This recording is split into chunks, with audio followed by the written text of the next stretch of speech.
ಅಹಮದಾಬಾದ್ನಲ್ಲಿ ವಿಮಾನ ದುರಂತ, ಗೋಲ್ಡ್ ಪೆಂಡೆಂಟ್ನಿಂದ ಗುರುತು ಪತ್ತೆ. ಗುಜರಾತ್ನ ಅಹಮದಾಬಾದ್ ಮೇಘನಿ ನಗರದಲ್ಲಿ ಏರ್ ಇಂಡಿಯಾ ವಿಮಾನ ಪತನವಾಗಿದೆ. ಈ ದುರಂತದಲ್ಲಿ 274ಕ್ಕೂ ಹೆಚ್ಚು ಜನ ಉಸಿರು ಚೆಲ್ಲಿದ್ದಾರೆ. ಆದರೆ ಘಟನೆ ನಡೆದ ಸ್ಥಳದಲ್ಲಿ ರೋಚಕ ಮಾಹಿತಿಗಳು ಹೊರಬೀಳ್ತಿವೆ. ವಸತಿ ಪ್ರದೇಶದ ಮೇಲೆ ಫ್ಲೈಟ್ ಬಿದ್ದ ಕೂಡಲೇ ಅಗ್ನಿ ನರ್ತನ ಜೋರಾಗಿತ್ತು. ಕ್ಷಣಾರ್ಧದಲ್ಲಿ ಪ್ರಯಾಣಿಕರು ಸುಟ್ಟು ಕರಕಲಾಗಿದ್ದಾರೆ. ದುರಂತ ಕಥೆಗಳು. ಗೋಲ್ಡ್ ಪೆಂಡೆಂಟ್ನಿಂದ ಮೃತದೇಹ ಪತ್ತೆ, ಬಕ್ರೀದ್ಗಾಗಿ ಬಂದಿದ್ದ ಇನಾಯತ್. ಗೋಲ್ಡ್ ಪೆಂಡೆಂಟ್ನಿಂದ ಮೃತ ವ್ಯಕ್ತಿಯ ಗುರುತು ಪತ್ತೆಯಾಗಿದೆ. ಲಂಡನ್ನಿಂದ ಬಕ್ರೀದ್ ಆಚರಣೆಗೆಂದು ಸೈಯದ್ ಇನಾಯತ್ ಹಾಗೂ 8 ಮಂದಿ ಕುಟುಂಬಸ್ಥರು ಭಾರತಕ್ಕೆ ಬಂದಿದ್ರು. ರಿಟರ್ನ್ ಹೋಗುವಾಗ ದುರ್ಮರಣಕ್ಕೀಡಾಗಿದ್ರು. ಸೈಯದ್ ಇನಾಯತ್ ತನ್ನ ಪತ್ನಿ ನಫೀಸಾ ಬಾನೋಗೆ ಗೋಲ್ಡ್ ಪೆಂಡೆಂಟ್ ಗಿಫ್ಟ್ ಆಗಿ ನೀಡಿದ್ರು.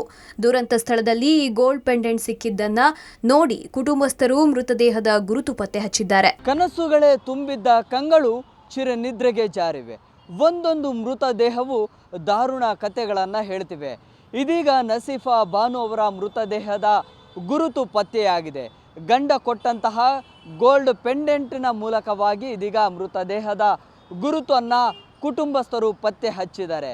ಅವರ ಸುಟ್ಟು ಕರಕಲಾಗಿರುವ ಮೃತದೇಹವನ್ನು ನೋಡಿ ಕುಟುಂಬಸ್ಥರು, ಸಂಬಂಧಿಕರು ಇದೀಗ ಕಣ್ಣೀರನ್ನು ಹಾಕ್ತಾ ಇದ್ದಾರೆ. ಬಕ್ರೀದ್ಗಾಗಿ ಬಂದಿದ್ದ ಇರ್ಫಾನ್ 1.5 ವರ್ಷದಿಂದ ಕೆಲಸ.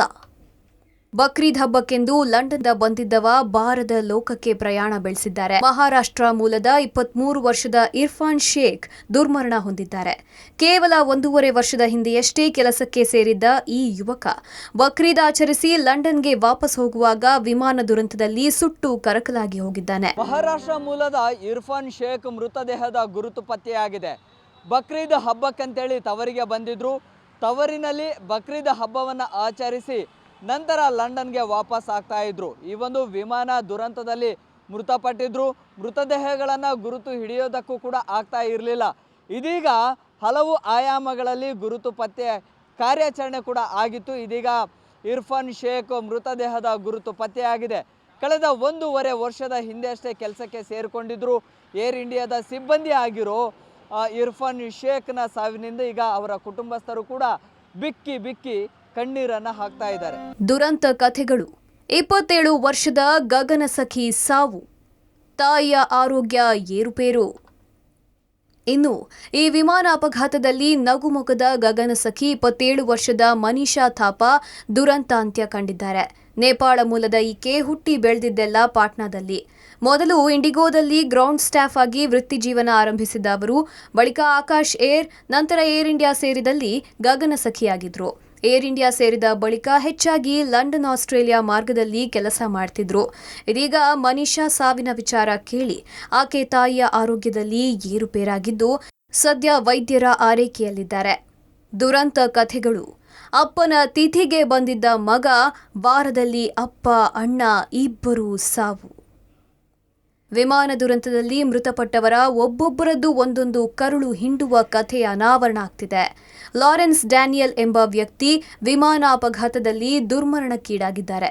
ಸಾವನ್ನಪ್ಪಿದ ಅಪ್ಪನ ಕಾರ್ಯ ಮುಗಿಸಲು ಅಹಮದಾಬಾದ್ಗೆ ಬಂದು ವಾಪಸ್ ಲಂಡನ್ಗೆ ತೆರಳುತ್ತಿದ್ದ ಯುವಕ ಲಾರೆನ್ಸ್ ದಾರುಣ ಅಂತ್ಯ ಕಂಡಿದ್ದಾನೆ. ಒಂದೇ ವಾರದಲ್ಲಿ ಅಪ್ಪ ಹಾಗೂ ಅಣ್ಣನನ್ನು ಕಳೆದುಕೊಂಡ ಯುವತಿ ಕಣ್ಣೀರಾಗಿದ್ದಾಳೆ.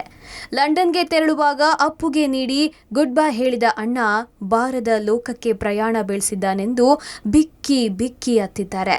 ನಿನ್ನೆ ಭಗವದ್ಗೀತೆ, ಇವತ್ತು ಶ್ರೀಕೃಷ್ಣ ಸೇಫ್. ಭಗವದ್ಗೀತೆ ಬಳಿಕ ಕೃಷ್ಣನ ವಿಗ್ರಹ ಪತ್ತೆ, ಮೊಬೈಲ್, ಪರ್ಸ್ ಇನ್ನಿತರ ವಸ್ತುಗಳು ಪತ್ತೆ. ವಿಮಾನ ದುರಂತದ ಅವಶೇಷಗಳನ್ನು ಪತ್ತೆ ಮಾಡುವಾಗ ಭಗವದ್ಗೀತೆ ಪುಸ್ತಕ ಸುರಕ್ಷಿತವಾಗಿದ್ದನ್ನ ನಾವು ನೋಡಿದ್ವಿ. ಇದೀಗ ಘಟನೆ ನಡೆದ ಸ್ಥಳದಲ್ಲಿ ಬಾಲಕೃಷ್ಣನ ಚಿಕ್ಕ ವಿಗ್ರಹ ಪತ್ತೆಯಾಗಿದೆ.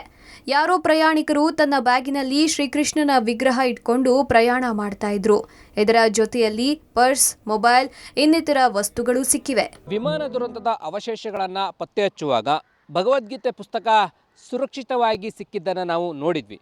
ಅದೇ ಮಾದರಿಯಲ್ಲಿ ಮತ್ತೊಂದು ಅಚ್ಚರಿಯ ಸಂಗತಿ ಬೆಳಕಿಗೆ ಬಂದಿರುವಂಥದ್ದು. ಬಾಲಕೃಷ್ಣನ ವಿಗ್ರಹ ಅವಶೇಷಗಳ ಮಧ್ಯೆ ಸುರಕ್ಷಿತವಾಗಿ ಪತ್ತೆ ಆಗಿರೋದು ಈಗ ಗೊತ್ತಾಗಿರುವಂಥದ್ದು. ಪ್ರಯಾಣಿಕರೊಬ್ಬರು ತನ್ನ ಸೂಟ್ಕೇಸ್ನಲ್ಲಿ ಬಾಲಕೃಷ್ಣನ ವಿಗ್ರಹವನ್ನು ಇಟ್ಕೊಂಡು ಹೋಗ್ತಾ ಇದ್ರು ಅನಿಸುತ್ತೆ. ಈ ದುರಂತದಿಂದಾಗಿ ಬೆಂಕಿಯ ಜ್ವಾಲೆಗೆ ಸೂಟ್ ಕೇಸ್ ಎಲ್ಲವೂ ಕೂಡ ಸುಟ್ಟಿದೆ. ಆದರೆ ಅದರ ಒಳಗಡೆ ಇದ್ದಂಥ ಶ್ರೀಕೃಷ್ಣನ ವಿಗ್ರಹ ಎಲ್ಲಿಯೂ ಕೂಡ ಸುಟ್ಟಿಲ್ಲ. ಮತ್ತು ವಿಗ್ರಹ ಕೂಡ ಉಳಿತಾ ಇರುವಂಥದ್ದು. ಯಾವುದೇ ರೀತಿಯ ಬೆಂಕಿಯ ಜ್ವಾಲೆ ತಾಕಿಲ್ಲ ಮತ್ತು ಮಸಿ ಕೂಡ ಆಗಿಲ್ಲ. ಆ ಮಟ್ಟಕ್ಕೆ ಶ್ರೀಕೃಷ್ಣನ ವಿಗ್ರಹ ಉಳಿಯುತ್ತಿದೆ. ಜೊತೆಗೆ ಪರ್ಸು ಮತ್ತು ಒಂದಿಷ್ಟು ಒಡವೆಗಳು ಕೂಡ ಸೂಟ್ ಕೇಸ್ನಲ್ಲಿ ಸಿಕ್ಕಿರುವಂಥದ್ದು. ಈ ರೀತಿ ಶ್ರೀಕೃಷ್ಣನ ವಿಗ್ರಹಕ್ಕೆ ಯಾವುದೇ ರೀತಿಯಾದಂಥ ಬೆಂಕಿಯ ಜ್ವಾಲೆ ತಾಕಿಲ್ಲ ಎನ್ನುವಂಥದ್ದು ಕಂಡು ಬಂದಿದೆ. ಈ ರೀತಿ ಭಗವದ್ಗೀತೆ ಪುಸ್ತಕದ ನಂತರ ಈಗ ಶ್ರೀಕೃಷ್ಣನ ವಿಗ್ರಹಕ್ಕೆ ಯಾವುದೇ ರೀತಿಯ ತೊಂದರೆ ಆಗಿಲ್ಲ, ಸುರಕ್ಷಿತವಾಗಿ ಪತ್ತೆ ಆಗಿವೆ ಎನ್ನುವಂಥದ್ದು ಒಂದೊಂದೇ ಬೆಳಕಿಗೆ ಈಗ ಬರ್ತಾ ಇರುವಂಥದ್ದು. ಮನೆ ಖಾಲಿ ಮಾಡಿ ಅಂತಿದ್ದಾರೆ. ಇಂಥ ಸಮಯದಲ್ಲಿ ಎಲ್ಲಿಗೆ ಹೋಗ್ಲಿ? ಆಸ್ಪತ್ರೆಯ ಅಸಿಸ್ಟೆಂಟ್ ಪ್ರೊಫೆಸರ್ ಕಣ್ಣೀರು. ಇನ್ನು ವಿಮಾನ ದುರಂತದಲ್ಲಿ ಆಸ್ಪತ್ರೆಯ ವೈದ್ಯರೊಬ್ಬರು ಕಣ್ಣೀರಿಟ್ಟಿದ್ದಾರೆ.